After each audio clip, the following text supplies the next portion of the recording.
우리 주님의 평화가 여러분들과 함께. 제가 한 작가가 신문에 쓴 글을 읽다가 그가 소개했던 소설을 찾아 읽었습니다. 스티븐 킹, 스릴러 작가인데 스티븐 킹이 쓴 Answerman, answer가 영어로 대답하다라는 말이잖아요. 대답하는 사람, Answerman. 25 청년이 자신에게 너무 좋은 추억이 있는 이 시골 마을에서 변호사 사무실을 개업하려고 해요. 근데 문제는 시골에 있으면 자기 여자친구와의 결혼이 어렵습니다. 이 사람의 장인이 될 사람은 동종업계의 유명한 변호사였거든요. 어떻게 해야 하나 하는 고민을 할 때 길 가는데 길가에서 파라솔을 치고 스스로 앤서맨이라고 부르는 사내를 만납니다.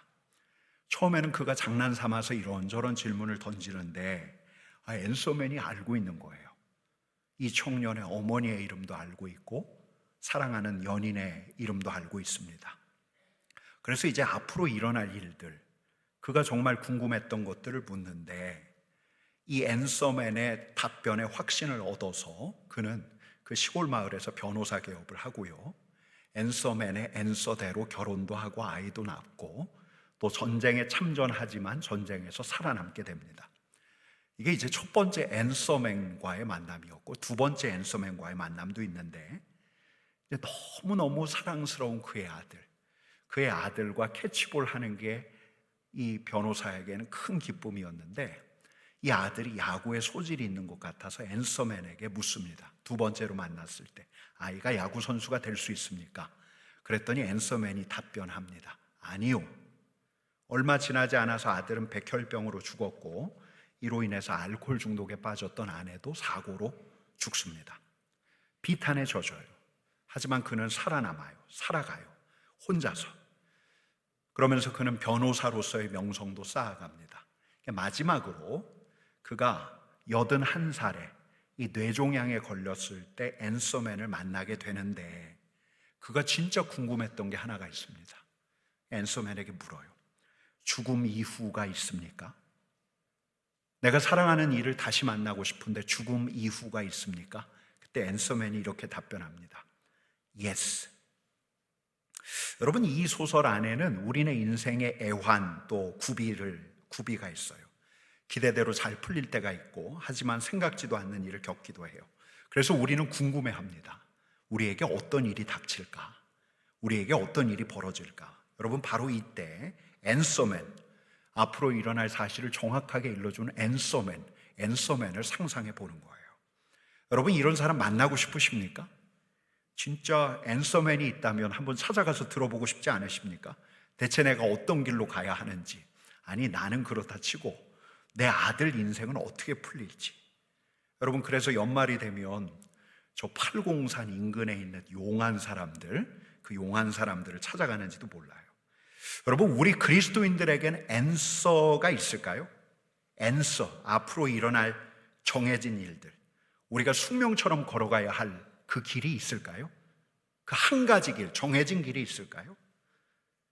여러분, 특히나 우리가 이런 질문을 할 때는 즐겁고 평범하게 살아갈 때라기보다는 속 터질 때, 막 마음이 가난해질 때, 여러분 그런 때는 앤서, 이 답을 찾고 싶은 마음이 생기기 마련이에요. 여러분, 저는 이 히브리서 11장 8절 말씀에 나온 이 아브라함, 오늘 본문에 나온 이 아브라함을 생각할 때 가끔 그의 마음이 많이 가난해졌을 때를 짐작해 봅니다. 여러분, 창세기 11장에 보면 아브라함의 조상들이 나와요. 족보가 나오는데 아르박삿은 35세에 셀라를 낳았다. 셀라는 30세에 에벨을 낳았다. 에벨은 34세에 벨렉을 낳았다. 벨렉은 30세에 르우는 32세에 수룩은 30세에 나홀은 29세에 데라를. 여러분, 이 아브라함의 족보가 나오는데 낳고죠.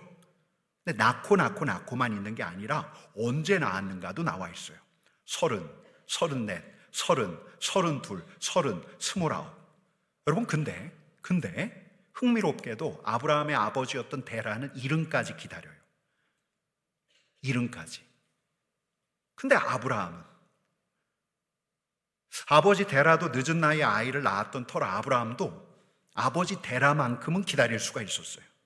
우리 아버지가 그래도 이른에 나를 낳았는데, 근데 어느새 이른이 넘어버린 거예요. 여러분, 창세기를 보면 아브라함이 가난하지가 않아요. 거부예요, 거부. 가축과 재산이 많습니다. 집안에 거느리는 종들도 많아서 남들이 보기에 굉장히 부러운 가문이었어요. 근데 한 가지 해결되지 않은 문제가 있었던 거죠. 뭐죠? 후사예요, 후사. 자녀가 없습니다. 그의 아내 사라가 난이 많이 불임이에요. 여러분, 갈대아 우르라는 그의 고향, 또 그리고 아버지와 함께 잠시 한동안 머물렀던 하란. 여러분, 이 고대 세계는 이동이 잦았던 시대가 아니에요. 혈육을 중심으로 해서 안정감 있게 공동체를 꾸리면서 살았던 시절이 바로 그 시절인데, 고향 아버지의 집을 떠난다는 거 쉽지 않은 일이었습니다. 여러분, 근데 여러분, 창세기의 기사를 아니까 여러분들에게 한번 물어볼게요. 아브라함이 떠납니까? 떠나지 않습니까?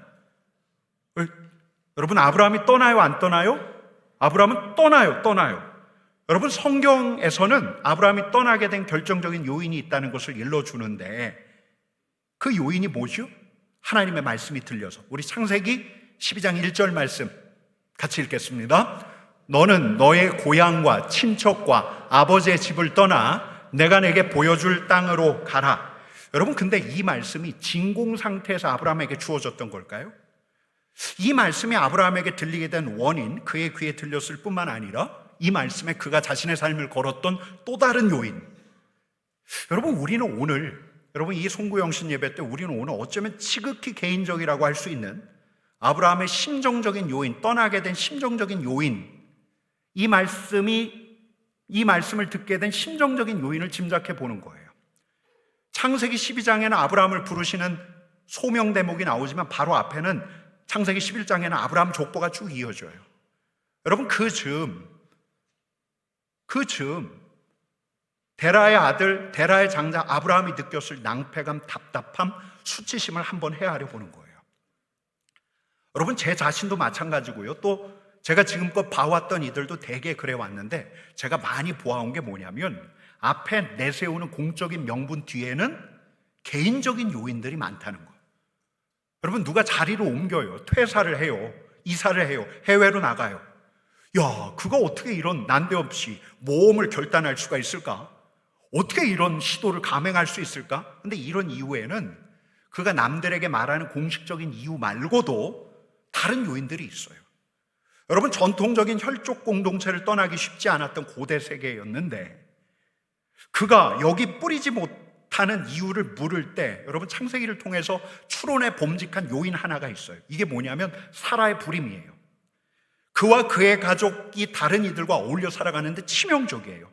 여러분, 그래서 이 즈음에 하란에 머물던 그에게, 아이가 생기지 않는 그에게, 그의 가난해질 대로 가난해졌던 그 아브라함, 그에게 다가오셨던 우리 하나님을 떠올려 보는 거예요.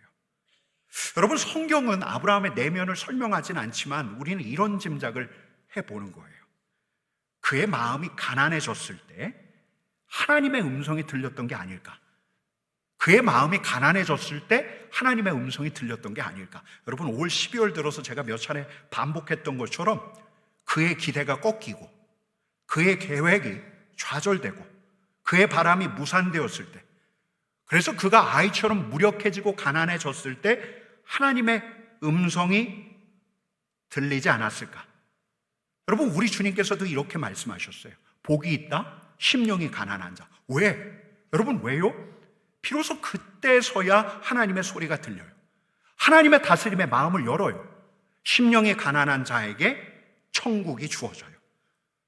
여러분, 마음이 가난할 때 들려오는 소리는 다른 때처럼 내 욕망 키우고 내 야망을 포장하는 소리가 아니에요. 내 생각을 정당화해 주는 소리가 아니에요. 여러분, 우리는 말씀도 그렇게 들을 수가 있거든요. 말씀으로 내 야망을 포장해요. 말씀으로 내 욕망을 막 키워내요. 여러분, 근데 이렇게 마음이 가난할 때 들려오는 말씀은 그런 말씀이 아니에요. 심령이 가난한 자는 복이 있다. 내 생각과 내 계획을 관장하는 내 자아가 아주 작아졌어요. 그래서 갈급한 심령으로 귀를 기울이는 자에게 우리 하나님 앞에 머물러서 겸손하게 주여 말씀하옵소서 내가 듣겠나이다 하는 이에게 하나님의 음성, 그분의 음성이 들리기 시작해요. 여러분, 이건 매일매일 우리가 말씀 묵상할 때도 마찬가지예요. 주일날 선포된 말씀을 들을 때도 마찬가지예요. 특별히 여러분, 우리가 새해 첫 주에 뭘 하죠? 말씀 받기를 해요. 말씀 받기를 할 때도 마찬가지예요. 가난한 심령으로, 갈급한 마음으로, 겸손한 마음으로 설 때라야 우리의 심령을 파고드는 말씀, 우리 자신을 걸만한 말씀이 우리에게 들려와요. 여러분, 그렇다면 우리가 해야 할 그 다음 질문 하나가 있어요. 이렇게 가난한 자에게 들려오는 말씀이 제가 앞서 말씀드렸던 answer, 내 질문에 대한 answer, 답변일까요? 내가 가야 할 정해진 길을 알려주는 답변일까요? answerman이 제시하는 그런 answer일까요? 여러분, 말씀은 answer가 아니에요. 우리에게 일어날 일에 대한 정답, 정해진 답이 아니에요. 내 운명을 결정하는 정해진 한 길을 알려주는 정답이 아니에요. 말씀은 그런 게 아니에요. 여러분, 하나님의 말씀은 우리가 어디로 가야 하고 우리가 어떻게 가야 하는가를 일러주는 표지판이긴 하지만, 우리가 그렇게 될 거라고 우리의 앞날을 확정해버리고 우리의 미래를 봉인하는, 그건 말씀이 아니에요. 우리의 선택과 결정을 기꺼이 허락하시는 우리 하나님께서 내가 갈 수 있는 여러 갈래의 길을 고심하는 우리에게 하나님의 말씀을 통해서 일러주는 거예요. 하나님의 뜻이 어디 있는가? 여러분, 그리고 이 말씀은 하나님께서 이 말씀을 통해서 하나님께서 이루시고자 하는 일로 우리를 초대해요. 여러분, 그래서 말씀이 우리에게 오면 우리는 그 말씀에 합류할 수도 있고 거절할 수도 있어요. 합류한다는 건 그 말씀을 붙드는 거예요. 그 말씀에 순종하고 그 말씀에 참여하는 거예요. 그러면 그 말씀대로 이루어 가시는 우리 하나님과 함께 가요. 근데 합류 대신에 거절할 수도 있어요. 아니, 새해 말씀 복귀했는데 말씀이 왜 이래? 말씀을 튕겨낼 수도 있어요. 에이, 이 말씀 좋은 말씀이네. 근데 이 말씀 왜 이래? 튕겨낼 수도 있어요. 우와, 이 말씀 진짜 내 속을 그냥 시원하게 뚫어주는 시원한 말씀이네. 잠깐 귀를 기울이지만 예배당 밖으로 나가서 금방 잊어버릴 수도 있어요. 세상의 염려와 근심이 더 크게 보여서 하나님의 말씀 따위는 안중에도 두지 않을 수가 있어요. 여러분, 우리 주님께서 우리의 마음밭을 이렇게 비유하셨죠. 길가, 가시밭, 돌짝밭, 옥토, 이렇게 비유한 데는 이유가 있어요. 여러분, 말씀은 answerman의 answer가 아니에요. 그 말씀을 들었다고 해서 그 말씀이 내게 이루어지는 게 아니에요. 그 말씀을 들었다고 해서 우리가 말씀대로 가는 게 아니에요. 예, 주님, 이 말씀을 주님께서 내게 주신 말씀으로 내가 받습니다. 이 말씀을 통해서 하나님께서 나에게 이루실 그 일들을 내가 바라보겠습니다 하면서 하나님의 말씀의 초대에 응하고 그 말씀을 곱씹고 그 말씀대로 살려고 하고, 이 말씀을 하나님의 약속으로 내가 붙들 때 그 말씀이 말씀대로 이루어져요. 여러분, 마음이 가난한 아브라함은 받았어요. 이 말씀을 하나님께서 자신에게 주신 말씀으로 받았어요. 그리고 말씀을 붙들었어요. 그리고 말씀대로 떠났어요. 말씀에 참여했어요. 믿음으로. 여러분, 이게 아브라함이 걸었던 믿음의 길이에요. 히브리서 말씀대로 11장 8절 말씀대로 같이 읽겠습니다. 믿음으로 아브라함은 부르심을 받았을 때에 순종하여 유업으로 받을 땅에 나아갈새 갈 바를 알지 못하고 나아갔으며. 여러분, 아브라함은 하나님의 그 말씀을 믿기로 했어요. 그리고 갔어요. 갈 바를 알지 못하는데도, 여러분, 갈 바를 알지 못한다는 말이 무슨 말이냐면 어디로 가야 하는지 알지 못하는데도, 앞으로 어떤 일이 펼쳐질지 알 수가 없는데도, 여러분, 믿음의 길을 우리가 알기 때문에 가는 게 아니에요. 우리가 예측할 수 있고 우리가 헤아릴 수 있어서 가는 게 아니에요. 여러분, 그 길은, 믿음의 길도 위험이 도사리고 있어요. 난감한 일이 얼마든지 일어날 수가 있어요. 날이 어둡고 길은 잘 보이지 않아요. 그래도 가는 거예요. 무엇으로요? 믿음으로 가는 거예요. 여러분, 여기서 믿음은 내 자신에 대한 믿음이 아니에요. 내게 주신 말씀을 등불 삼아서 말씀을 주신 하나님을 믿으며 가는 거예요. 그분을 믿으며. 갈 바를 알지 못하지만, 나에게 어떤 일이 일어날지 알 수가 없지만, 내가 어디로 향해야 할지 알지 못하지만 가야 할 길에 가는 것, 오늘 내가 가야 할 길에 한 걸음 한 걸음 떼는 것, 여러분, 그게 바로 우리 2025년 슬로건이었던 저기 쓰여져 있는 게 뭐죠? 오늘 믿음이에요. 오늘 믿음. 우리 주님을 바라보면서 가는 믿음, 때로 우리 주님께 매달리면서 가는 믿음, 우리 주님의 일하심을 기다리면서 가는 믿음. 여러분, 제가 밤액이라고 첫 주에 말씀을 드렸는데요, 하루하루 그렇게 믿음으로 나아가는 것, 그게 올해 우리가 함께 나눴던 오늘 믿음이에요. 여러분, 올해 이제 2025년이 진짜 얼마 안 남았어요. 24분 남았는데, 여러분, 올해 어떤 이들은 무언가를 이뤄냈어요. 근데 어떤 이들은 정말 소중한 사람들을 잃었어요. 어떤 이들은 이 한 해가 간신히 견뎌온 한 해였어요. 그러나 우리는 믿음으로 걸어오기를 애썼어요. 그래도 주님을 붙들면서 여기까지 온 거예요. 믿음으로. 여러분, 근데 이 한 해가 다 간다고 해서, 이 2025년이 다 간다고 해서 오늘 믿음의 시호가 끝날 수가 없어요. 여러분, 우리는 내년에도 여전히 갈 바를 모를 거예요. 어디로 가게 될지 몰라요.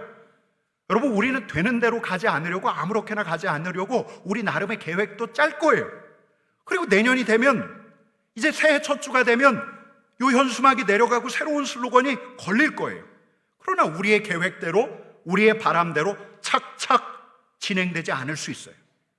여러분, 그러니 우리는 내년에도 2026년에도, 아니 주님 앞에 서는 그날까지 아브라함처럼 믿음으로, 가난한 마음으로 우리 하나님을 바라보며, 가난한 마음으로 매일매일 주시는 하나님의 말씀을 등불 삼아서 주일에 선포되는 말씀을 곱씹으면서 내년에도, 아니 주님 앞에 서는 그날까지 오늘 믿음으로, 여러분들 모두 한 사람 한 사람 모두가 오늘 믿음으로 살아갈 수 있기를 축복합니다. 여러분, 오늘 내가 가야 할 길을 믿음으로 걸어갈 수 있기를 간절히 축원합니다. 여러분, 우리는 숙명처럼 일어날 일, 그 정해진 앤서를 받는 게 아니에요. 우리가 받는 건 그분의 말씀이에요. 우리로 믿음으로 가게 하는 말씀, 그 말씀 따라가면서 우리는 우리에게 말씀하신 분과 더 단단히 묶여가는 거예요. 아브라함처럼 하나님의 벗이 되는 특권까지 주어질 수가 있는 거예요. 여러분, 제가 오늘 여러분들에게 소개하고 싶은 찬양을 순서지 뒷면에 실었습니다. 내 삶은 주의 것인데, 여러분, 아브라함이 이 21세기에 살았다면, 대한민국에 살았다면, 자신의 심정, 갈 바를 알지 못하지만 믿음으로 가야 할 자신의 심정을 노래로 만들었다면 어떤 가사를 썼을까? 저는 이 찬양을 찾았어요. 이 노래가 아닐까? 여러분, 한번 불러볼게요. 우리 한번 불러보십시다.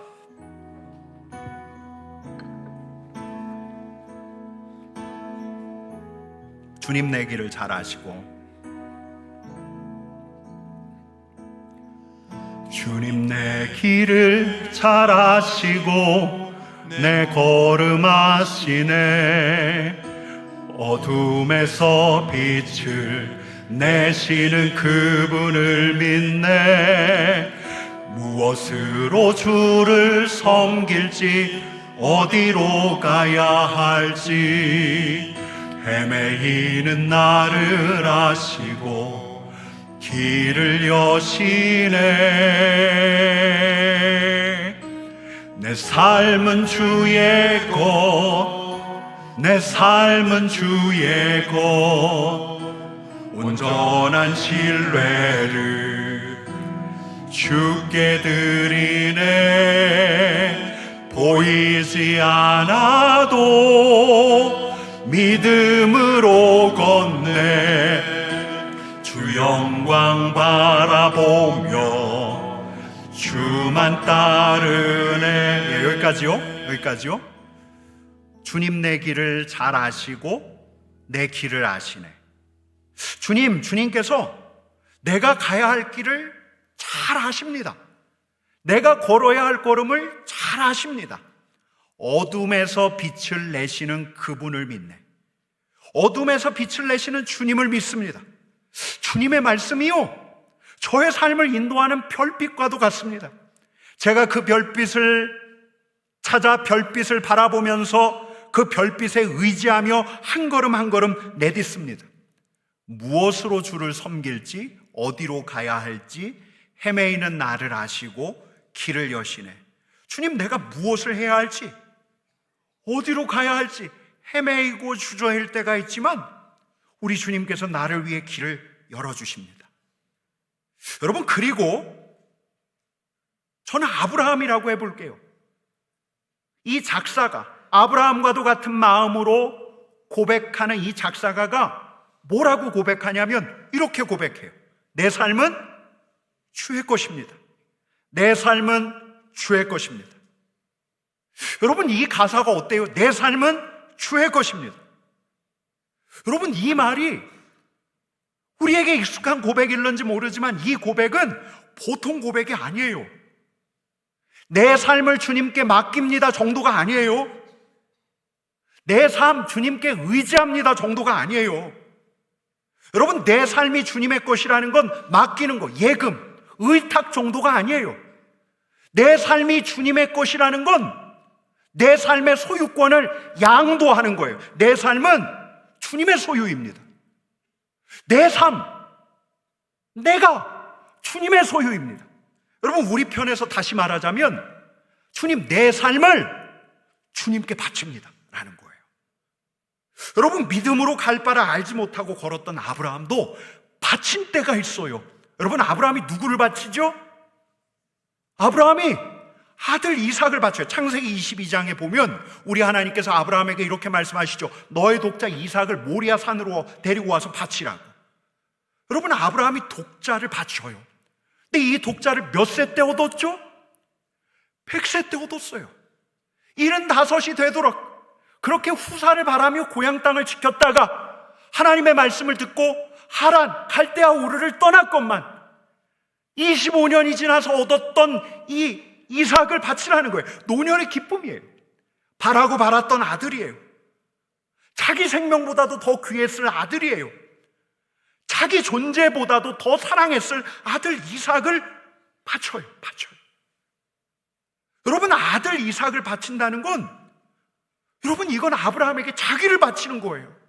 아니, 그 이상이에요.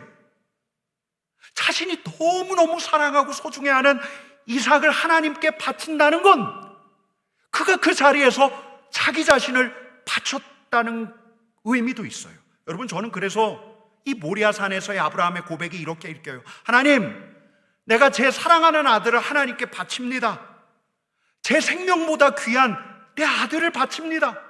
아들을 바치며 나도 바칩니다. 내 아들이 주님의 것입니다. 제 생명보다 귀한 아들이 주님의 것입니다. 그러니 주님, 어찌 제 생명도 주님의 것이 아닐 수 있겠습니까? 여러분, 이렇게 아들을 바칠 때 어떤 일이 있었죠? 창세기 22장 18절 말씀, 13절 말씀 같이 읽겠습니다. 아브라함이 눈을 들어 살펴본즉 한 순양이 뒤에 있는데 뿔이 수풀에 걸려 있는지라. 아브라함이 가서 그 순양을 가져다가 아들을 대신하여 번제로 드렸더라. 여러분, 이런 일이 있었어요. 여러분, 아브라함은 이 자리에서 우리 하나님이 어떤 분이신가를 알았어요. 우리 하나님의 이름을 이렇게 불렀어요. 뭐라고요? 여호와 이레. 여러분, 한번 따라해 보실까요? 여호와 이레. 여호와께서 준비하신다. 여호와 이레. 여러분, 우리 하나님께 바치는 자에게, 아브라함에게 우리 하나님께서는 준비하시는 분이셨어요. 여러분, 제가 성탄 예배 때 경배라는 제목으로 메시지를 나눴는데요, 그 메시지를 묵상하면서, 그 메시지를 준비하면서 제가 며칠간 우리 주님께 물었던 게 있어요. 주님, 제가 주님께 무엇을 드려야 합니까? 동방박사 세 사람이 황금과 유향과 모략을 드렸는데 저는 주님께 무엇을 드려야 합니까? 그렇게 묻고 있는데 어느 날 제게 생각난 게 있어요. 아, 나는 이미 드려진 존재, 바쳐진 존재였구나. 제가 성탄절에도 말씀드렸지만 제가 신학교에 가고 난 다음에 저희 아버지가 절 당혹스럽게 하면서 이런 말씀을 하셨어요. 네가 태어날 때 내가 너를 이미 하나님께 바쳤다. 여러분, 제가 오늘 말씀을 준비하면서 깨달은 게 있어요. 제가 제 의사하고 무관하게 태어나자마자 제 아버지로 인해서 바쳐지고서, 그리고 시간이 지나고 난 다음에 제가 이제 제 의지로 바쳐진 자로 살아간 다음, 여러분, 그러니까 제가 목회자가 되어서, 주님의 말판의 말이 되어서, 아니 주님의 공이 되어서 아니 말이라고 하면, 말판의 말이라고 하면, 뭐 경기장의 공이라고 하면은 뭐 좀 너무 그렇죠. 오히려 우리 주님께서는 한 존재, 한 인격으로 대하시는데, 여러분 제가 지난 목회자로 살아왔던 시간을 돌아보는데 제가 또다시 고백할 수밖에 없는 사실 하나가 분명히 드러났어요. 우리 하나님께서 늘